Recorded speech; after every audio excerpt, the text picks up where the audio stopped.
Welcome students अब आते हैं हम अध्याय 3 का प्रश्नावली 3 का प्रश्न क्रमांक 8। ठीक है, तो देखो क्वेश्चन नंबर 8 क्या दिया हुआ है हमें। एक आयताकार पार्क का क्षेत्रफल 100 वर्ग मीटर है, यानी कि आयताकार यानी कि रेक्टेंगुलर पार्क। ठीक है, रेक्टेंगुलर पार्क का एरिया दिया है हमें। ठीक है, तो सपोज एक रेक्टेंगुलर पार्क है, एक आयताकार, और जिसका क्षेत्रफल हमें दिया हुआ है 100 वर्ग मीटर। तो हम यहाँ पे लिख सकते हैं कि क्षेत्रफल area of rectangle equal to 100 square metre, ये हमें दिया हुआ है। पार्क की लंबाई उसकी चौड़ाई से 15 मीटर अधिक है। देखो क्या बोला गया कि पार्क की जो लंबाई है, लेंथ, वो उसकी चौड़ाई से 15 मीटर अधिक है। तो चौड़ाई को सपोज x लेते हैं, तो अगर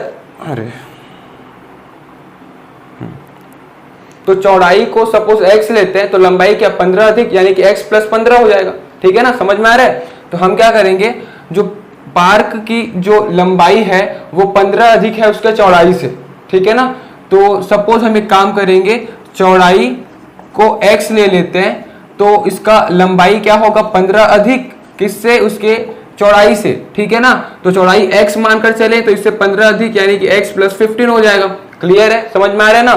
तो हमें दिया हुआ है आयत का क्षेत्रफल 100 वर्ग मीटर और चौड़ाई हम लेट सपोज x मान रहे हैं, तो यहाँ पे मैं लिख देता हूं, माना चौड़ाई बराबर x, तो लंबाई क्या होगा 15 अधिक चौड़ाई से, तो चौड़ाई को x माना हो तो x धन 15 हो जाएगा। क्लियर है। अब देखो क्या बोला गया है, फिर आगे देखते हैं। पार्क की लंबाई उसकी चौड़ाई से 15 अधिक है, बिल्कुल लंबाई को 15 अधिक किए हैं इसके चौड़ाई से, चौड़ाई को x मानकर चल रहे हैं। फिर पार्क के चारों ओर तार की जाली का घेरा लगवाना है। यदि 1 वर्ग मीटर तार की जाली की कीमत 5 रुपए है, तब पार्क के चारों ओर तार की जाली लगने की लागत कितनी होगी, ये बताना है हमें। ठीक है, मतलब ये पूरा पार्क है ना, उसके चारों ओर हमें तार से बाउंड्री करवाना है। ठीक है, तार से बाउंड्री करवाना है, और ये बोला गया है कि 5 रुपए कीमत के हिसाब से, वर्ग मीटर की कीमत के हिसाब से, तो 5 रुपए के हिसाब से इसका पूरा हमें लागत ज्ञात कर रहे हैं। ठीक है, तो जो दिया हुआ है ना, जो लागत ज्ञात करना है उसको बाद में देखेंगे। सबसे पहले हमें क्या करना होगा, देखो हमें क्या करना है, बाउंड्री लगवाना है। ठीक है ना, पार्क में, तो पार्क में तार का बाउंड्री लगवाना है, मतलब क्या है, ये बॉर्डर पूरा, ये बॉर्डर, ये बॉर्डर, ये चारों बॉर्डर कवर होगा, तो चारों बॉर्डर को प्लस करना है। ठीक है, तो क्या होता है, पेरीमीटर होता है, परिमाप। तो हमें यहाँ आयत का परिमाप निकालना होगा, पेरीमीटर ऑफ रेक्टेंगल, और जो आएगा वहां पे हमें 5 रुपए के हिसाब से उसको कैलकुलेट करना होगा आगे। ठीक है, तो हमें क्या निकालना होगा, पेरीमीटर ऑफ रेक्टेंगल, आयत का परिमाप निकालना होगा। ठीक है, तो सबसे पहले तो हम x का मान निकालते हैं, फिर आयत का परिमाप देखेंगे। ठीक है ना, तो पहले हम यहाँ पे x का मान निकालते हैं। x का मान में क्या मिलेगा, चौड़ाई, और उससे 15 जोड़ देंगे तो लंबाई मिलेगा। ठीक है, फिर उसका पेरीमीटर परिमाप में जाएंगे। क्लियर, तो पहले हम x का मान निकालते हैं, जहां से लंबाई और चौड़ाई का मान पता चलेगा।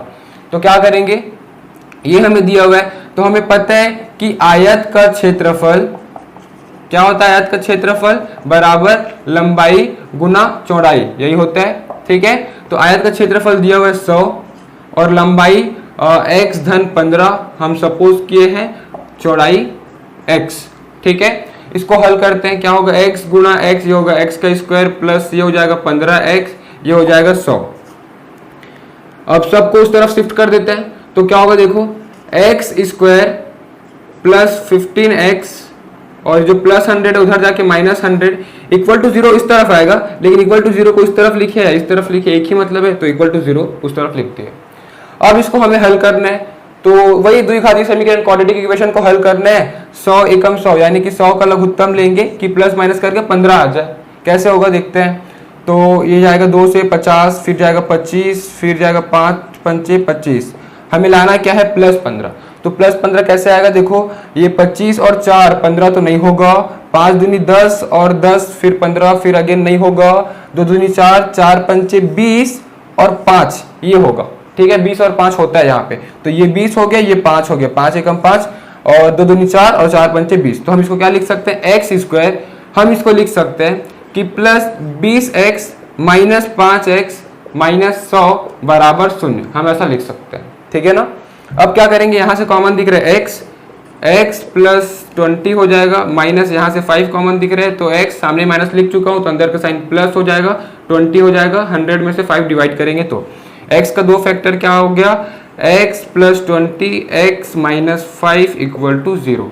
तो सेपरेट करते हैं, x + 20 = 0 एक हो गया, एक हो जाएगा x - 5 = 0।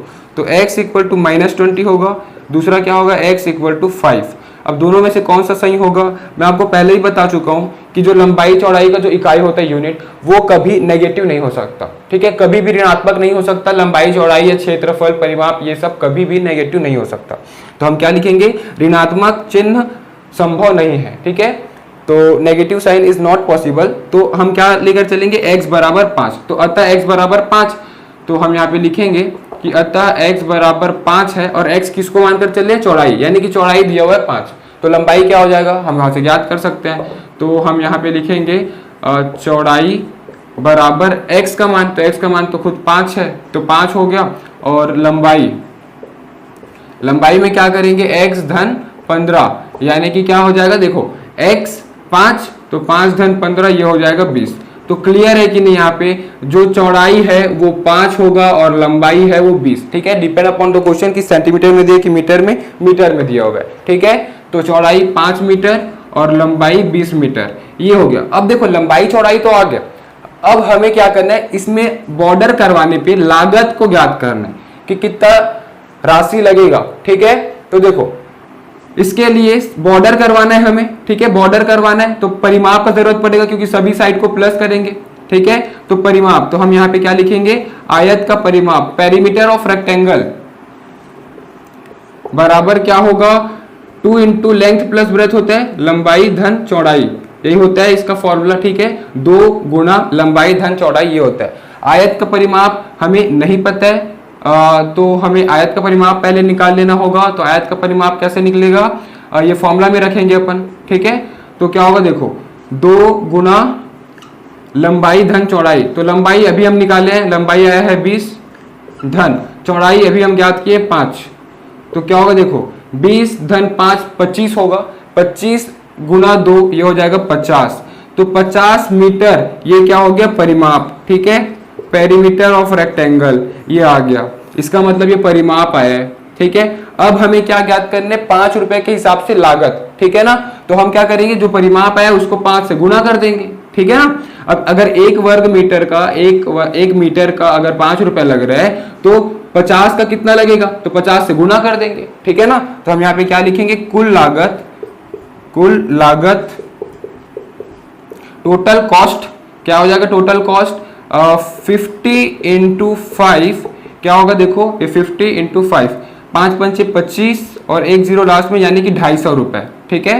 तो हम लिख सकते हैं कि कुल लागत 250 रुपए होगी, क्लियर है। तो ये हो जाएगा इसका आंसर। तो इस प्रकार से बनने का ये प्रश्न, इसे आप लोग नोट कर लीजिए स्टूडेंट्स। अब आते हैं प्रश्न क्रमांक 9।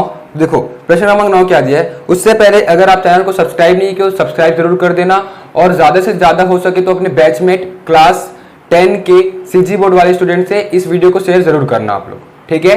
देखते हैं प्रश्न क्रमांक 9। देखो क्या दिया है, एक व्यक्ति और उसके पुत्र की वर्तमान आयु का योग 45 वर्ष है, यानी कि एक व्यक्ति है और उसका पुत्र है, वो दोनों का जो एज है उसका योगफल यानी कि सम 45 दिया हुआ है, ठीक है। तो हम अभी सपोज करते हैं प्रश्न क्रमांक 9, ठीक है। माना कि पिता का आयु, ठीक है, एट प्रेजेंट अभी वर्तमान में, ठीक है ना, पिता का आयु सपोज x है, ठीक है। तो पुत्र का आयु क्या हो जाएगा,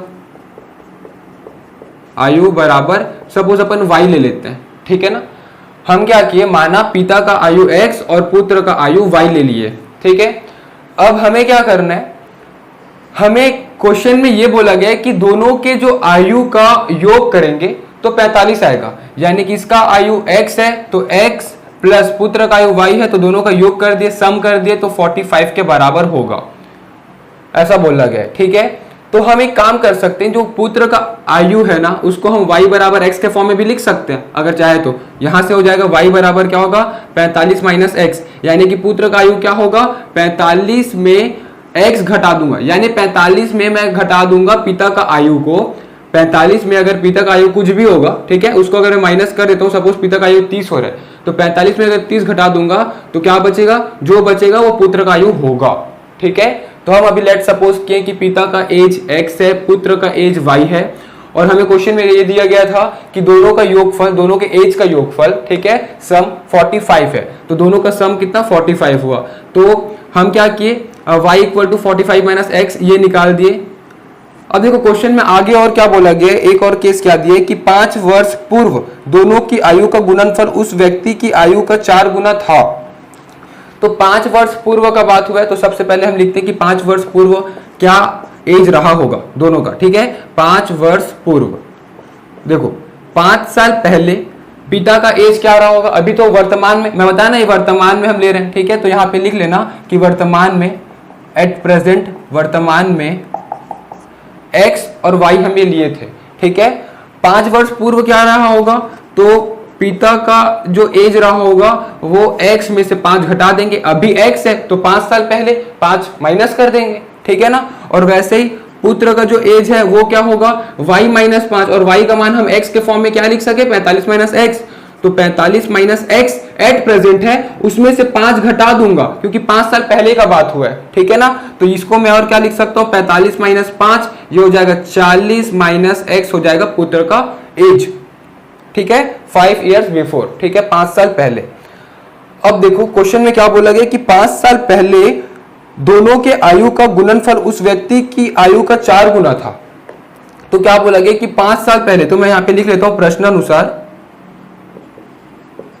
देखो हमें यह बोला गया है कि 5 साल पहले यानी कि इस एज को कंसीडर करके दोनों का जो एज है यानी कि जो उम्र है उसका गुणनफल यानी कि मल्टीप्लिकेशन। तो 5 साल पहले पिता का था x माइनस 5 और पुत्र का था 40 माइनस एक्स। ठीक है, दोनों का गुणनफल यानी कि मल्टीप्लिकेशन ये बराबर था किससे, 4 गुना।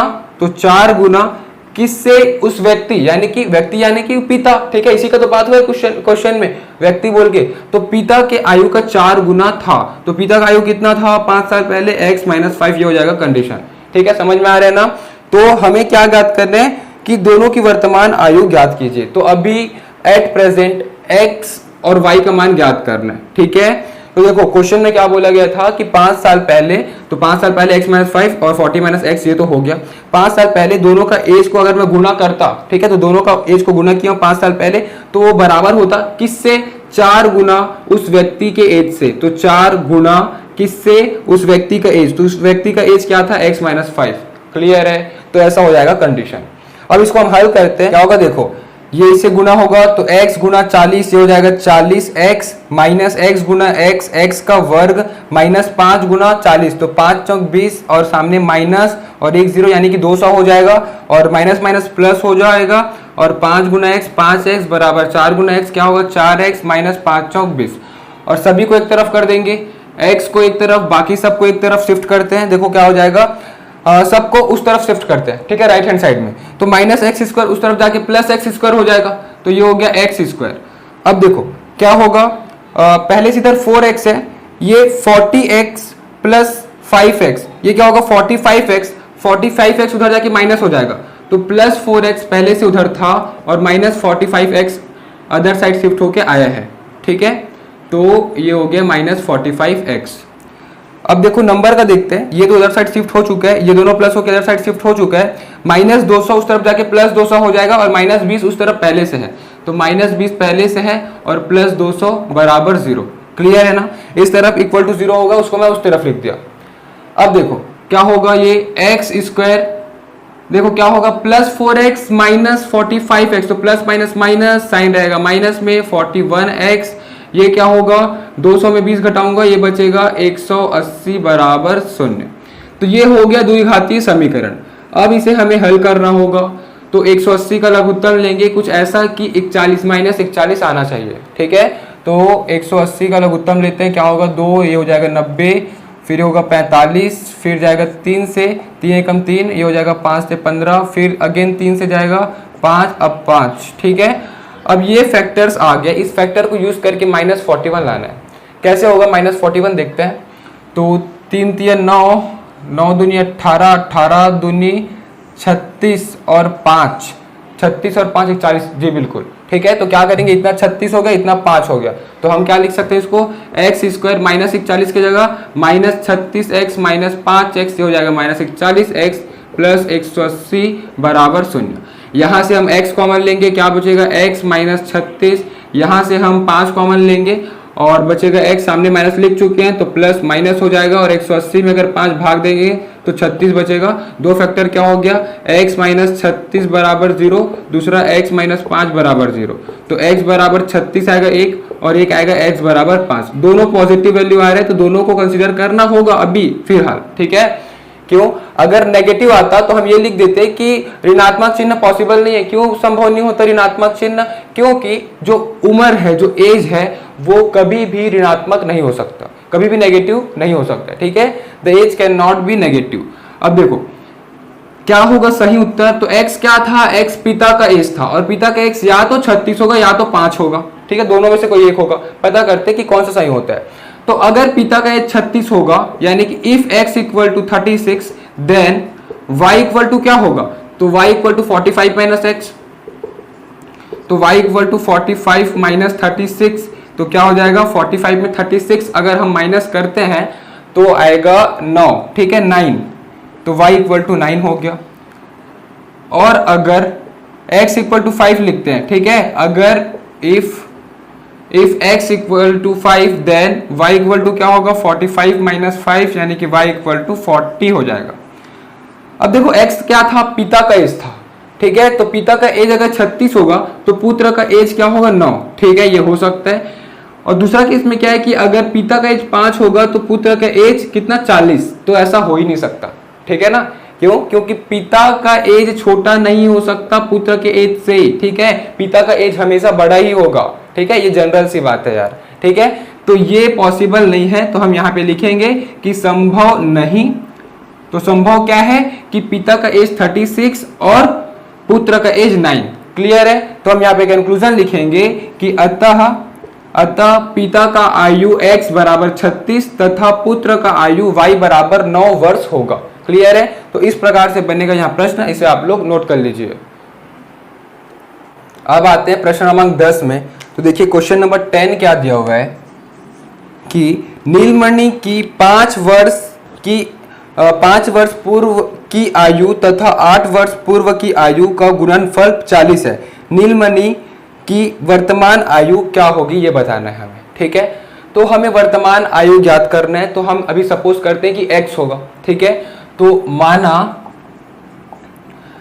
सपोज नीलमणि की वर्तमान आयु, let present age of Neelmani be x, ठीक है। तो क्वेश्चन के हिसाब से क्या बोला गया है कि 5 वर्ष पूर्व, तो 5 वर्ष पूर्व क्या हो जाएगा, तो 5 वर्ष पूर्व क्या हो जाएगा, अभी प्रेजेंट में x है तो 5 साल पहले 5 माइनस, यानी कि x माइनस 5। और क्या बोला गया है कि 8 वर्ष पूर्व, तो 8 वर्ष पूर्व क्या होगा, 8 वर्ष पूर्व, तो अभी प्रेजेंट है x है उसमें से 8 माइनस कर देंगे। अब क्वेश्चन में क्या बोला गया है कि प्रश्नानुसार अकॉर्डिंग टू क्वेश्चन ये बोला गया है कि 5 वर्ष पूर्व की आयु तथा 8 वर्ष पूर्व की आयु का गुणनफल यानी कि मल्टीप्लीकेशन, दोनों का जो मल्टीप्लीकेशन है ना वो 40 होगा। तो क्या होगा, 5 वर्ष पूर्व x माइनस 5 गुणा x minus 8 is equal to 40, ये हमें दिया हुआ है, ठीक है, 40 के बराबर है, ये हमें बोला गया। तो इसको पहले हल करते हैं, जो x का मान होगा वो नीलमणि का वर्तमान आयु होगा, ठीक है ना। तो क्या होगा x इंटू एक्स, ये होगा x square, minus 8 into x क्या होगा 8x, minus 5 into x minus 5x, minus minus plus 8 5 जा 40, ठीक है, 8 पंचे 40 हो जाएगा इक्वल टू 40। अब एक काम करते हैं, इसको हल करते हैं, क्या होगा x square minus 8x minus 5x, minus minus plus होगा लेकिन साइन किस में रहेगा, माइनस में, ठीक है। तो 8 5 13 x और ये हो जाएगा प्लस 40, ये प्लस 40 इधर आके माइनस 40 बराबर 0, ये कैंसिल हो जाएगा, ठीक है।